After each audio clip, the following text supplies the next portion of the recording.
নমস্কার বন্ধুরা, আজ এমন একটি বিষয় আমরা আলোচনা করতে চলেছি। এর আগে ইউটিউবে বাংলায় কেউ দেয়নি এইভাবে করে বিস্তারিত আলোচনা করি।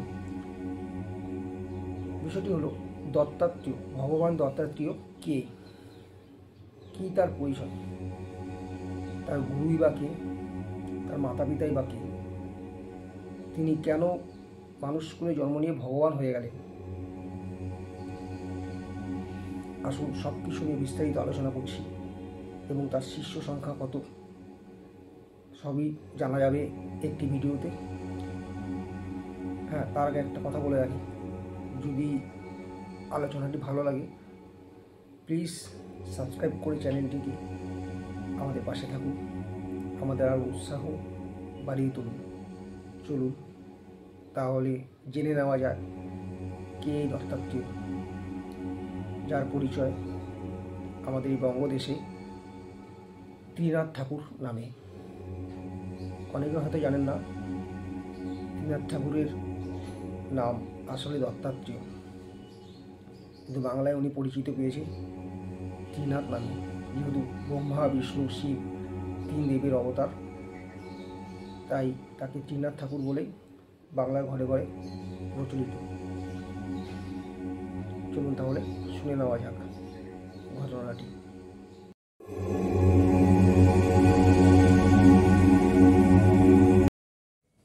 ভগবান দত্তাত্রেয়, পিতা অত্রিমণি, মাতা অনুসহা,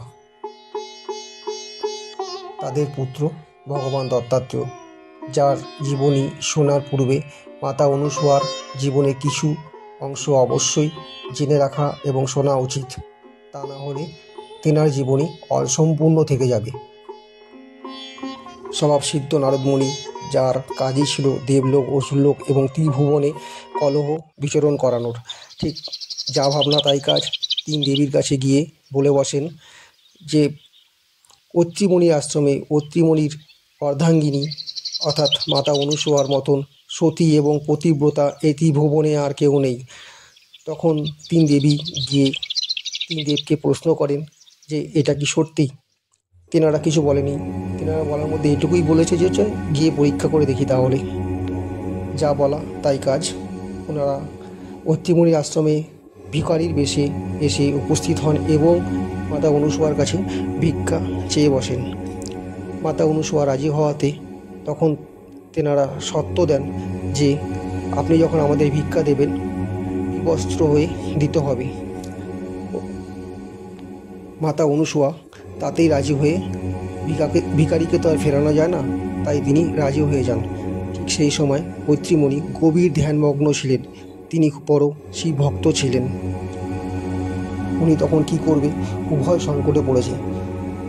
উনি কমণ্ডল থেকে কিছুটা গঙ্গার জল নিয়ে মনে মনে ভগবানকে স্মরণ করে বলেছেন যে এই ভিখারি তিনজন যেন 6 মাসের শিশুতে রূপান্তরিত হয়। এই বলে গঙ্গার জল ওনাদের গায়ে ছিটিয়ে দেয় এবং তারা সঙ্গে সঙ্গে 6 মাসের শিশুতে রূপান্তরিত হন। এক এক করে তিনজনকেই বুকের স্তন পান করান। এদিকে তিন দেব শিশু রূপে হয়ে যাওয়ার কারণে ত্রিলোকে ত্রাহি রব পড়ে গেছে। দেবলোক থেকে সবাই গিয়ে তিন দেবীকে অনুরোধ করে বলেছেন যে তিন দেবকে উদ্ধার করে নিয়ে আসার জন্য। তা শুনে তিন দেবী অত্রিমণি আশ্রমে এসে অনুসহাকে অনুরোধ করে বলেন তিন দেবকে মুক্ত করে দিতে। অনুসহা রাজি না হওয়াতে অত্রিমণির কথায় অবশেষে রাজি হন এবং তিনি একটি শর্ত দিয়ে বলেন, আমি তিন দেবকে পুত্র রূপে পেতে চাই। তিন দেব তথাস্তু বলে বিচরণ করেন নিজ নিজ ধামে। এইভাবেই দত্তাত্রেয়র জন্ম। তার নাম দত্তাত্রেয়, নামের মানে হচ্ছে দেবতার দান বলে নাম দত্ত এবং অত্রিমণির পুত্র বলে নাম পৈতৃক দত্তাত্রেয়। ভগবান দত্তাত্রেয় বাল্যকাল থেকেই প্রকৃতিপ্রেমী, তাই তেনার গুরুরাও প্রকৃতির। তেনার 24 জন গুরু, তার মধ্যে রয়েছে আকাশ, জল, বাতাস, আগুন, পাখি, মাছ, ভ্রমর, মৌমাছি, এমনকি একটি বালিকা এবং বেশ্যাও পর্যন্ত তেনার গুরু। তিনি তাদেরকে গুরু বলে মেনেছেন এবং তাদের থেকে তিনি শিক্ষা নিয়েছেন। তেনার শিষ্য সংখ্যাও অগণিত। তার মধ্যে কিছু শিষ্যের নাম আমি আপনাদের জানাচ্ছি। কার্তবীর্য অর্জুন, যাকে সহস্রবাহু নামেও পরিচিতি পায়, ওনাকে ভগবান দত্তাত্রেয় আশীর্বাদ দিয়েছেন যে উনি যখনই যুদ্ধক্ষেত্রে যাবে তখন ওনার সহস্রবাহুর শক্তি চলে আসবে। দ্বিতীয় পরশুরাম, ওনাকে উনি শিক্ষা দিয়েছেন নম্রতা, ক্রোধকে নিবারণ করার জন্য। এবং ওনার আরও শিষ্য রয়েছে, তার মধ্যে রয়েছে ভক্ত প্রহ্লাদ, গুরু গোরক্ষনাথ। নাথ সম্প্রদায়ের যিনি প্রতিষ্ঠাতা তিনি হচ্ছেন গুরু গোরক্ষনাথ। এনাকেও দত্তাত্রেয় দীক্ষা দিয়েছেন ইত্যাদি। ভগবান দত্তাত্রেয়র সামনে দেখা যান 4 কুকুর এবং একটি গাভী।